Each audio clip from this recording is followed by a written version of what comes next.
Welcome. My name is Professor Sohail Inayatullah.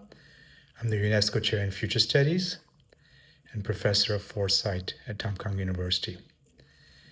I do a lot of work on HR futures, and I'm intrigued by the answers HR specialists give me.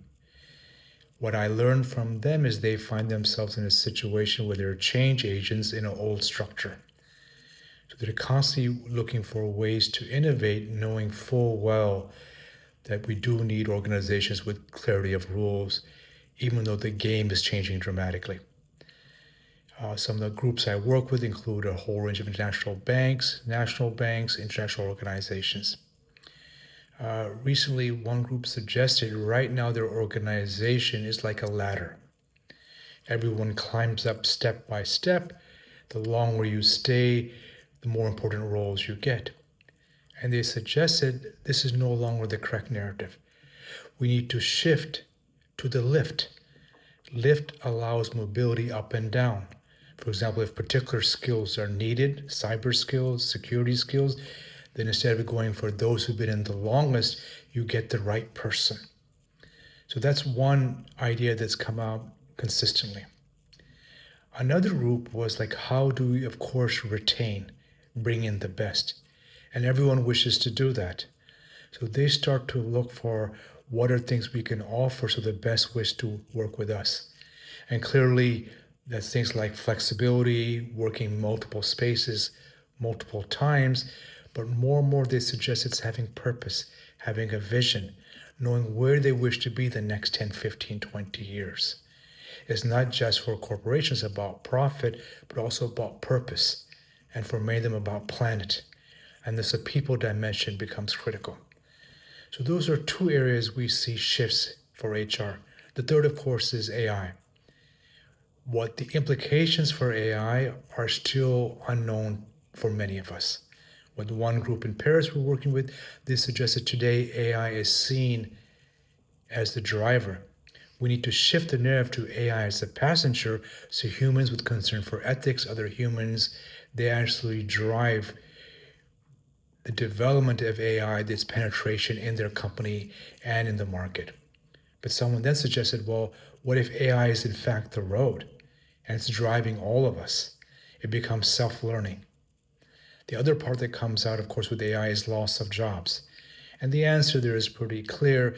AI will make things much easier. Certain people will probably lose their jobs. But you're not losing your job to AI, you're losing your job to someone who knows how to use AI. So it's very clear part of developing AI in organizations is to develop those skill sets. With one country I was working with, straight away when ChatGPT came, they said it will be a requirement in every university, every school. You must use chat. If you're not using chat, you have to tell us why. They understood the ethical implications of ChatGPT. ChatGPT makes mistakes, but they want to be the first to experiment, to innovate. And that then informs the HR system. So what we're seeing is issues around AI, issues around flexibility, issues around skills retention, basically looking for a new story.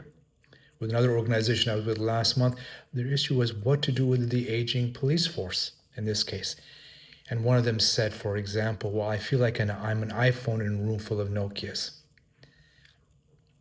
And this led to a discussion about, is it really about your excellence or your communication, your emotional skill sets? So he started to change his narrative to co-design chip maker, meaning let's use the wisdom from the elderly to bring in far more effective police operations that are prevention-based. So eventually he changed his story from co-design chip maker to the warmth of the sun, meaning success in organization is about emotional intelligence as well. So this is a different type of shift that we need to be aware about. It's not just who you are and how much better you are than others, but ensuring you have the right skills as the world changes. As futurists, we're very clear we're living in dramatically different times with heterogeneous rates of change. The role of HR is to help advise the board, the CEO, to help make the lives easier for people who live in the organization and help retain the best and bring in the best. That means a shift in narrative.